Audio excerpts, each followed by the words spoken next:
Apa kabar Sobat Leo? Terima kasih sudah klik video ini. Semoga kalian senantiasa diberi kesehatan dan kebahagiaan ya. Oke, sekarang kita akan bertualang bersama sebuah alur cerita film seru berjudul Fearless yang rilis tahun 2006. Film ini menceritakan tentang seorang anak yang dilarang belajar kungfu karena penyakitan. Dirinya pun ditindas oleh perguruan saingan ayahnya hingga sang anak akhirnya bersumpah hingga dewasa bahwa tak akan mengalami kekalahan lagi dengan menghadapi seluruh aliran bela diri yang ada di dunia saat itu. Namun, lika-liku hidupnya sangatlah luar biasa epik. Penasaran? So, tanpa berlama-lama langsung aja kita mulai. Film diawali oleh Huo Jia, seorang anak dari master kungfu terkuat yang diam-diam sedang mengamati ayahnya berlatih teknik kungfu mematikan.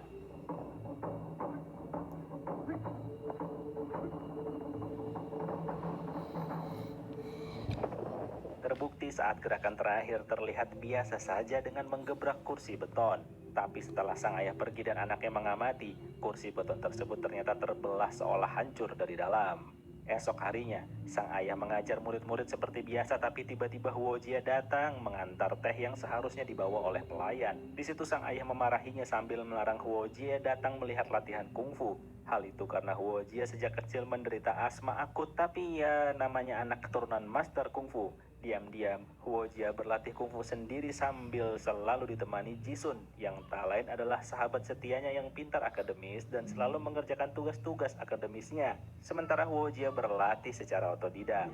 Singkat cerita, tibalah esok hari di mana ada seorang Master Zhao dari perguruan aliran kungfu lain yang menantang perguruan kungfu Master Huo yang tak lain adalah ayahnya Huo Jia. Setelah surat pernyataan hidup mati ditandatangani, pertarungan pun berlangsung sambil disaksikan seluruh masyarakat kota yang sangat antusias. Berkali-kali Master Zhao terkena serangan, namun saat Master Huo ingin menggunakan jurus mematikan seperti pada kursi beton, tiba-tiba ia terhenti karena sadar aliran kungfunya bukan sebagai contoh untuk membunuh sesama. Oleh karena itu dirinya pun rela mengalami kekalahan karena keluar arena. Tapi sayangnya, kekalahan itu tak dapat diterima oleh Huo Jia yang ditemukan menangis. Saat itu pula, tiba-tiba anak Master Zhao datang sambil meremehkan hingga Huo Jia terpancing emosi untuk bertarung. Tapi sayangnya, Huo Jia yang masih lemah dengan mudah dikalahkan hingga diinjak-injak di depan umum. Jisun sang sahabat berusaha menenangkannya, dan saat berdiri, Huo Jia berjanji bahwa kelak ia tak akan kalah lagi dari siapapun. Sesampainya di rumah, Huo Jia pun terkena hukuman oleh ayahnya karena ketahuan berkelahi. Namun, untung ada sang ibu yang menyelamatkannya. Beberapa waktu kemudian, rupanya diam-diam Huo Jia telah mencuri kitab kungfu utama perguruan, lalu meminta Jisun untuk menyalinnya dengan segera. Dan singkat cerita, salinan pun telah lengkap, dan Huo Jia langsung berlatih seorang diri di tempat biasa nongkrong dengan Jisun. Beberapa hari kemudian, dengan gagah berani, Huo Jia menantang anak Master Zhao untuk duel ulang dan hasilnya. Ya, ternyata bakat kungfu Huo Jia luar biasa. Hingga tanpa guru pun dirinya mampu menguasai teknik dasar hanya dari buku dengan baik. Lalu singkat cerita, kini Huo Jia telah dewasa dan menjadi pimpinan perguruan. Saat ini Huo Jia tinggal bersama ibu dan anaknya. Sang ayah telah meninggal, begitupun dengan istrinya. Sebab itu Huo Jia sangat memanjakan anak perempuan yang sangat ia sayangi. Di situ, sang ibu mengkhawatirkan asma Huo Jia. Tapi Huo Jia pun berterus terang bahwa setelah ia latihan kungfu, asmanya pun berangsur-angsur telah hilang tanpa jejak. Lalu sang ibu melanjutkan menasehati bahwa Huo Jia memang tak pernah terkalahkan. Namun harus hati-hati karena musuh terkuat Huo Jia saat ini adalah dirinya sendiri. Nah, keesokan harinya, Huo Jia dapat tantangan dari seseorang di tengah kota. Tapi sebelum berangkat, sang anak berkata akan memberi hadiah kantong koin bikinannya sendiri dengan syarat Huo Jia menang akan pertandingan tersebut. So, berangkatlah Huo Jia diiringi tepuk tangan masyarakat karena dirinya telah populer. Dan ternyata orang yang menantangnya adalah musuh kecilnya dahulu yang kini dengan yakin berkata akan menang karena dirinya telah berkelana mengalahkan perguruan di 30 provinsi. Tanpa waktu lama, pertarungan pun dimulai. Lawannya membanggakan kekuatan fisik yang ia yakini sekeras besi dan fondasinya sekuat gunung. Dan memang saat itu terlihat demikian. Hingga akhirnya Huo Jia mulai serius di mana terlihat tendang dan pukulannya jauh lebih kuat hingga musuh pun tumbang tak berdaya dan malu di depan masyarakat. Malam harinya, Huo Jia mengadakan syukuran di restoran sahabat kecilnya alias Jisun. Ya, kini Jisoo telah menjadi pengusaha sukses yang kaya raya dari bisnis restorannya. Dalam gemerlapnya perayaan, ternyata di rumah sang anak sedang menunggu kedatangan ayahnya untuk memberi hadiah, sebuah kantung yang telah ia buat sendiri. Setelah itu, hari demi hari ada saja yang berusaha menjajal kehebatan kungfu Huojia.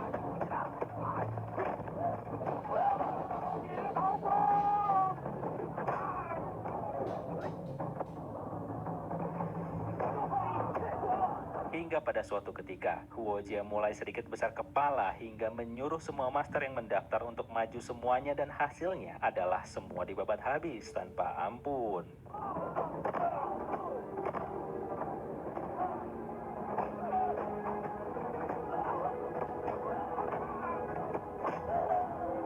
Huojia terlihat sangat senang bisa menang terus. Sementara itu, di rumah, ibu dan anaknya selalu menunggu Huojia yang sering telat makan malam karena nongkrong di restoran sahabatnya sambil menerima banyak pujian dan murid-murid pun semakin bertambah banyak. Tapi tanpa diduga, saat itu ada seorang misterius yang berbisik pada Huojia bahwa dirinya adalah anak angkat Master Jin yang belum pernah dikalahkan Huojia. Bisikan itu rupanya jadi pikiran Huojia hingga ia pun curhat pada Jisun. Jisun hanya bisa menasihati kalau ini semua sudah cukup dan Huojia mestinya lebih sering memperhatikan anak semata wayangnya. Tapi ternyata ambisi Huojia tak terbendung lagi hingga malam pun tiba dengan kepanikan para murid di mana salah satunya terlihat babak belur mengaku habis dihajar oleh Master Jin. Huojia pun naik pitam dan tanpa waktu lama mencari hingga menemukan keberadaan Master Jin yang malam itu sedang mengadakan syukuran hari ulang tahunnya di restoran Jisun. Tanpa basa-basi, Huojia langsung menantang Master Jin walaupun Jisoo telah meminta untuk dihentikan. Tapi Huojia justru dengan sombong berkata kalau ia akan mengganti semua kerusakan setelah berduel yang tanpa waktu lama terjadi.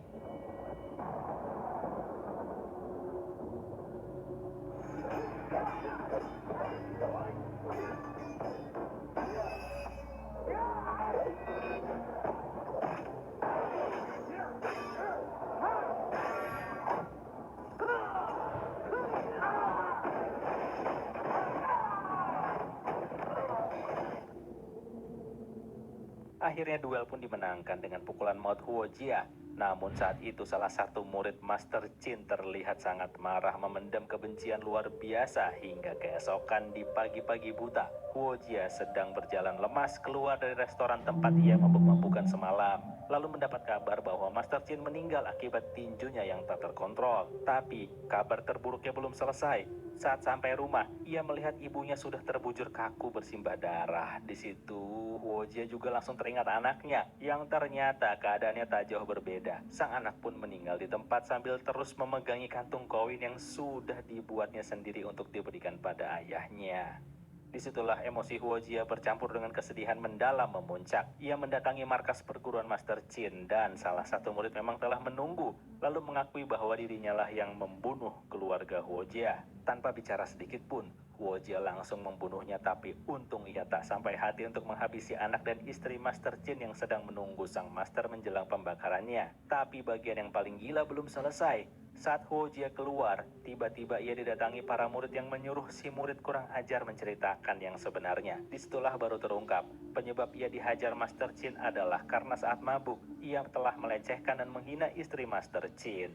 Banyak orang yang mengetahui kejadian itu, tapi penduduk memilih diam sengaja tak memberitahu karena ingin memanas-manasi Master Huojia untuk bertarung dengan Master Jin. Huojia yang sedang dalam titik terendahnya hanya bisa senyum-senyum seperti orang gila sambil berjalan sempoyongan meninggalkan kota yang dulu membanggakannya. Singkat cerita, ia pun sekarang tanpa uang sepeser pun menumpang di kapal dagang yang entah kemana.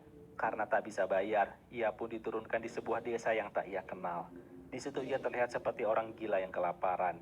Berbagai cuaca ia lalui dengan berteduh di rumah hancur hingga pada suatu titik ia memutuskan untuk bunuh diri ke dalam sungai. Namun, untungnya takdir kematian masih belum berpihak padanya. Huojia akhirnya diselamatkan oleh penduduk suatu desa. Ia dirawat oleh seorang nenek dan cucunya yang buta. Dengan sabar, mereka merawat Huojia yang terlihat seperti hilang akal dan lemah.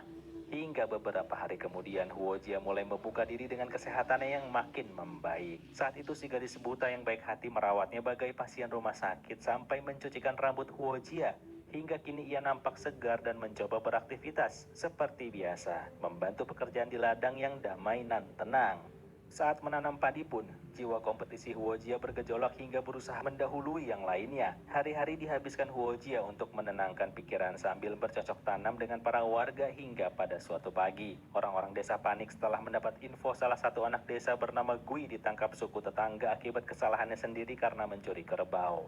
Dengan demikian, seluruh warga pun ke sana untuk meminta maaf dan menyelamatkan Gui dari hukuman penyiksaan. Sang nenek sebagai kepala desa pun secara resmi minta maaf, namun kepala suku yang sombong tak memaafkan malah melanjutkan menghajar Gui. Huojia yang tak tahan langsung maju mengajukan diri menggantikan Gui untuk menerima hukuman. Namun kepala suku pun menantang bahwa hukuman untuk orang dewasa akan berbeda, alias langsung dihajar dengan kungfu besi khas desa mereka. Huojia pun menyanggupi tak akan menyerang balik dan jika ia masih bisa berdiri hingga dupa habis, maka Gui harus dibebaskan.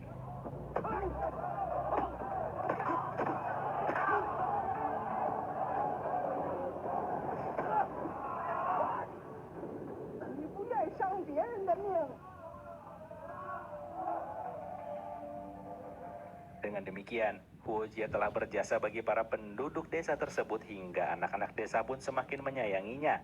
Hari-hari berlalu hingga pada suatu ketika Huojia kembali mengingat anaknya saat dirinya memegang kantung hadiah yang tak sempat secara langsung diberikan sang anak. So, keesokan harinya, ia pun pamit untuk kembali bertualang mencari jati diri yang sesungguhnya.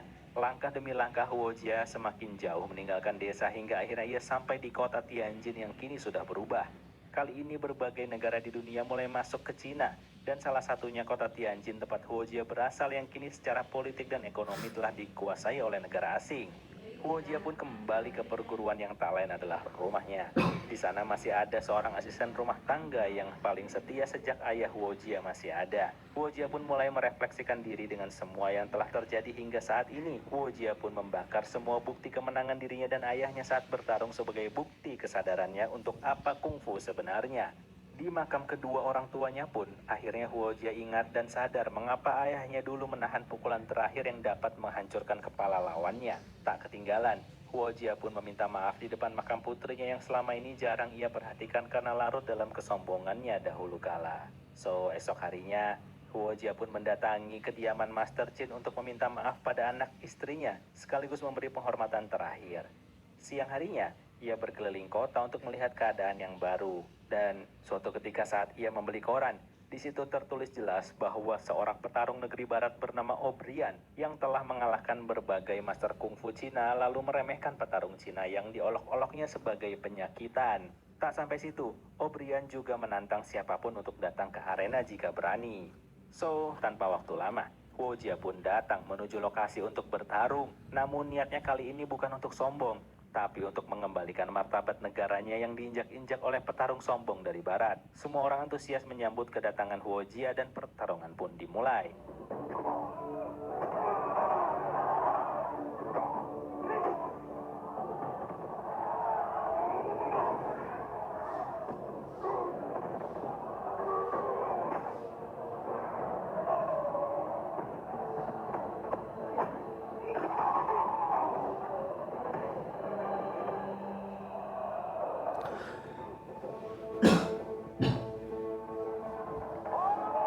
Kemenangan Huojia kala itu menjadi berita heboh yang mendunia hingga mengembalikan harga diri petarung Cina.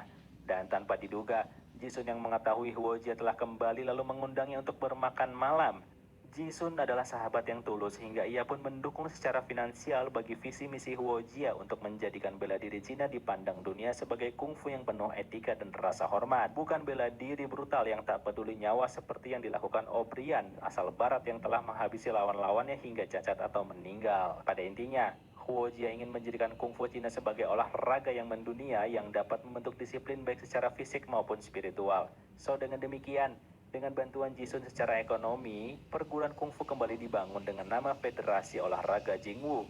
Dan tanpa waktu lama, para murid berdatangan hingga kungfu Cina kembali menunjukkan gelora semangatnya dan guru murid pun berfoto bersama. Sementara itu di tempat berbeda, pihak barat sedang berdiskusi tak menerima kekalahan petarungnya karena rugi besar saat taruhan. So, mereka pun membuat rencana besar untuk mengalahkan Huojia dengan para petarung terbaik dari berbagai aliran di dunia.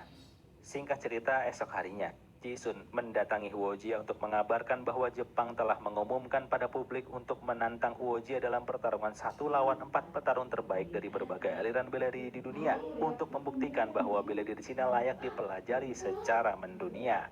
Untuk kebaikan federasi olahraga yang dibentuk dan mengangkat martabat negaranya, Huojia pun tak ragu-ragu menyanggupinya hingga singkat cerita. Hari yang ditunggu-tunggu pun datang. Semua orang antusias memenuhi gedung olahraga besar menyaksikan pertandingan luar biasa.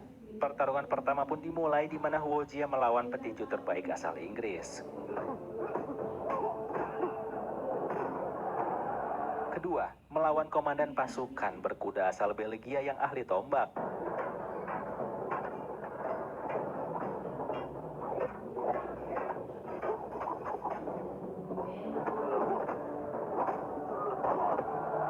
Ketiga, melawan juara dunia anggar asal Prancis.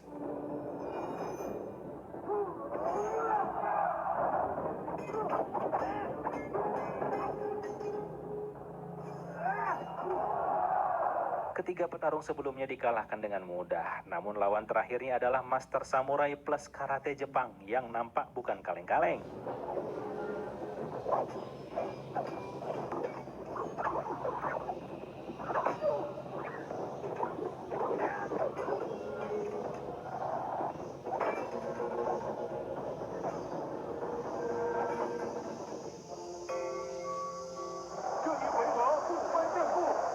Bel pun berbunyi untuk ronde terakhir di mana bertarung dengan tangan kosong. Tapi pihak Jepang melakukan kecurangan. Diam-diam minuman Huojia ditukar dengan zat beracun yang melemahkannya. Saat pertarungan dimulai, di situ mulai terlihat kondisi Huojia yang tak sehat. Pandangan yang kabur dan tiba-tiba memuntahkan cairan hitam. Tanaka sebagai petarung Jepang yang sportif langsung menghentikan pertandingan karena dirinya tak tahu ada oknum Jepang yang telah merancuni Huojia. Sementara itu, Huojia sadar dan berkata pada rekan-rekannya bahwa ia telah diracuni. Jisun ingin membawa ke rumah sakit namun Huojia berkata semua sudah terlambat. Salah satu murid ingin balas dendam namun Huojia menasihatinya bahwa dendam hanya membawa kebencian tanpa akhir yang seperti dialaminya dahulu. Dengan berjiwa besar, Huojia kembali meminta maaf pada sahabatnya karena ia baru sadar arti kungfu sebenarnya baru-baru ini. Ia pun dengan gagah berani kembali ke arena walau wajahnya makin pucat. Rakyat Cina pun membakar semangat dengan mendukung Huojia habis-habisan.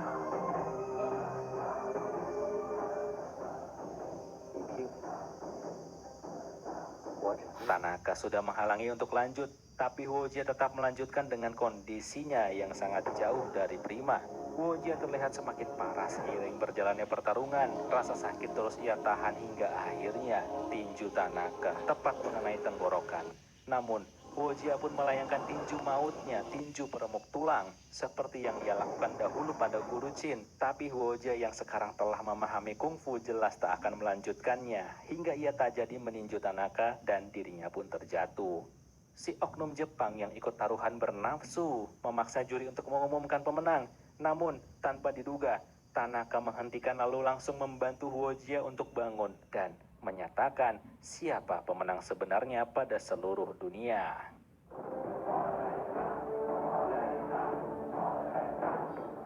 Oknum Jepang tersebut kalah kabut dan marah pada Tanaka. Namun Tanaka berkata kalau sebenarnya ia yang kalah jika Huojia tetap melanjutkan tinjunya. Terlebih, Tanaka juga menyadari kalau Huojia seperti diracuni yang pastinya ulah rekannya tersebut. Hingga Tanaka pun marah padanya. So ya, dengan demikian, Huojia telah menjadi legenda dalam memajukan kungfu dan semangat kebaikan yang dibawanya bahwa bela diri Cina sebenarnya bukanlah untuk kesombongan dan membunuh makhluk hidup. Ini adalah kisah nyata, dan Huojia alias lengkapnya bernama Huo Yanjia meninggal di usia 42 tahun karena diracuni. So, gimana menurut kalian? Terima kasih sudah menonton, semoga bisa dinikmati.